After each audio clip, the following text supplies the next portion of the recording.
Matthew ଲିଖିତ ସୁସମାଚାର ଅଧ୍ୟାୟ 1। ଅବ୍ରାହମଙ୍କ ସନ୍ତାନ ଓ ଦାଉଦଙ୍କ ସନ୍ତାନ ଯୀଶୁଖ୍ରୀଷ୍ଟଙ୍କ ବଂଶାବଳୀ। ଅବ୍ରାହମ ଇସ୍ହାକଙ୍କୁ ଜନ୍ମ ଦେଲେ। ଇସ୍ହାକ ଯାକୁବଙ୍କୁ ଜନ୍ମ ଦେଲେ। ଯାକୁବ ଜିହୁଦା ଓ ତାଙ୍କ ଭାଇମାନଙ୍କୁ ଜନ୍ମ ଦେଲେ। ଜିହୁଦା ତାମରଙ୍କ ଗର୍ଭରୁ ପେରସ ଓ ସେରହଙ୍କୁ ଜନ୍ମ ଦେଲେ। ପେରସ ହିସ୍ରୋଣଙ୍କୁ ଜନ୍ମ ଦେଲେ। ହିସ୍ରୋଣ ଅରାମଙ୍କୁ ଜନ୍ମ ଦେଲେ। ଅରାମ ଅମ୍ମିନାଦବଙ୍କୁ ଜନ୍ମ ଦେଲେ। ଅମ୍ମିନାଦବ ନହଶୋନଙ୍କୁ ଜନ୍ମ ଦେଲେ। ନହଶୋନ ସଲୋମନଙ୍କୁ ଜନ୍ମ ଦେଲେ। ସଲୋମନ ରାହବଙ୍କ ଗର୍ଭରୁ ବୋୟାଜଙ୍କୁ ଜନ୍ମ ଦେଲେ। ବୋୟାଜ ରୁତଙ୍କ ଗର୍ଭରୁ ଓବେଦଙ୍କୁ ଜନ୍ମ ଦେଲେ। ଓବେଦ ଜିସୟଙ୍କୁ ଜନ୍ମ ଦେଲେ। ଜିସୟ ଦାଉଦ ରାଜାଙ୍କୁ ଜନ୍ମ ଦେଲେ। ଦାଉଦ ଉରିୟଙ୍କ ଭାର୍ଯ୍ୟାଙ୍କ ଗର୍ଭରୁ ସଲୋମନଙ୍କୁ ଜନ୍ମ ଦେଲେ। ସଲୋମନ ରିହବିୟାମଙ୍କୁ ଜନ୍ମ ଦେଲେ। ରିହବିୟାମ ଅବିୟଙ୍କୁ ଜନ୍ମ ଦେଲେ। ଅବିୟ ଆଶାଙ୍କୁ ଜନ୍ମ ଦେଲେ। ଆଶା ଜିହୋଶାଫଟଙ୍କୁ ଜନ୍ମ ଦେଲେ। ଜିହୋଶାଫଟ ଜୋରାମଙ୍କୁ ଜନ୍ମ ଦେଲେ। ଜୋରାମ ଉଜିୟଙ୍କୁ ଜନ୍ମ ଦେଲେ। ଉଜିୟ ଯୋଥାମଙ୍କୁ ଜନ୍ମ ଦେଲେ। ଯୋଥାମ ଆହସଙ୍କୁ ଜନ୍ମ ଦେଲେ। ଆହସ ହିଜକିୟଙ୍କୁ ଜନ୍ମ ଦେଲେ। ହିଜକିୟ ମନହସିଙ୍କୁ ଜନ୍ମ ଦେଲେ। ମନହସି ଆମୋନଙ୍କୁ ଜନ୍ମ ଦେଲେ। ଆମୋନ ଯୋସିୟଙ୍କୁ ଜନ୍ମ ଦେଲେ। ବାବିଲୋନକୁ ନିର୍ବାସିତ ହେବା ସମୟରେ ଯୋସିୟ ଜିକନିୟ ଓ ତାଙ୍କ ଭାଇମାନଙ୍କୁ ଜନ୍ମ ଦେଲେ।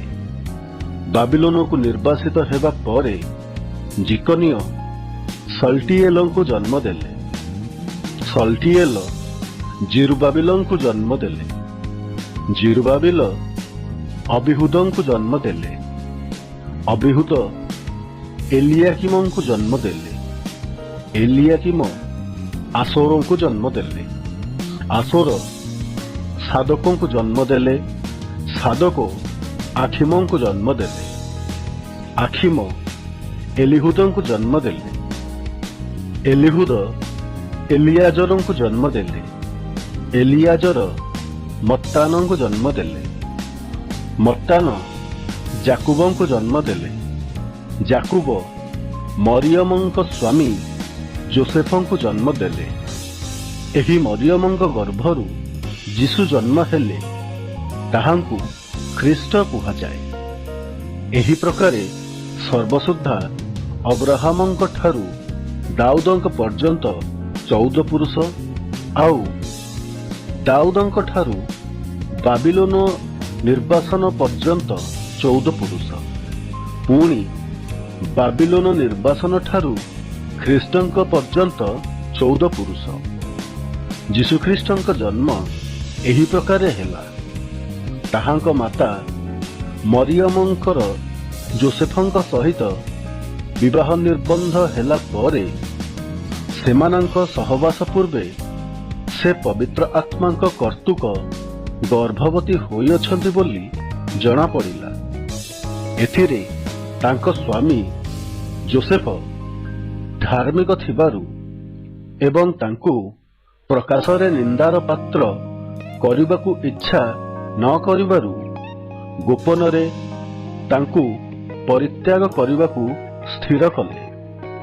କିନ୍ତୁ ସେ ଏହା ମନସ୍ଥ କଲା ପରେ ଦେଖ, ପ୍ରଭୁଙ୍କର ଜଣେ ଦୂତ ସ୍ୱପ୍ନରେ ତାଙ୍କୁ ଦର୍ଶନ ଦେଇ କହିଲେ, ହେ ଦାଉଦଙ୍କ ସନ୍ତାନ ଯୋସେଫ, ତୁମ୍ଭର ଭାର୍ଯ୍ୟା ମରିୟମଙ୍କୁ ଗ୍ରହଣ କରିବାକୁ ଭୟ କର ନାହିଁ, କାରଣ ତାଙ୍କ ଗର୍ଭ ପବିତ୍ର ଆତ୍ମାଙ୍କ କର୍ତ୍ତୃକ ହୋଇଅଛି।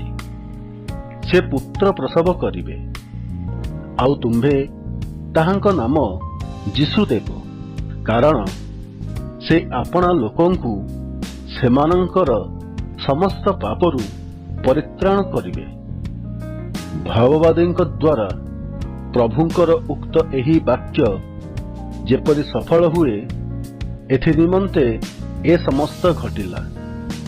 ଦେଖ, ଜଣେ କନ୍ୟା ଗର୍ଭବତୀ ହୋଇ ପୁତ୍ର ପ୍ରସବ କରିବେ, ଆଉ ଲୋକେ ତାହାଙ୍କ ନାମ ଇମ୍ମାନୁଏଲ ଦେବେ। ଏହି ନାମର ଅର୍ଥ ଆମ୍ଭମାନଙ୍କ ସହିତ ଈଶ୍ୱର। ଏଥିରେ ଯୋସେଫ ନିଦ୍ରାରୁ ଉଠି ପ୍ରଭୁଙ୍କ ଦୂତ ତାଙ୍କୁ ଯେପରି ଆଜ୍ଞା ଦେଇଥିଲେ ସେହିପରି କଲେ ଓ ନିଜ ଭାର୍ଯ୍ୟାଙ୍କୁ ଗ୍ରହଣ କଲେ। କିନ୍ତୁ ସେ ପୁତ୍ର ପ୍ରସବ ନ କରିବା ପର୍ଯ୍ୟନ୍ତ ତାଙ୍କ ସହବାସ କଲେ ନାହିଁ, ଆଉ ସେ ପୁତ୍ରଙ୍କର ନାମ ଯୀଶୁ ଦେଲେ।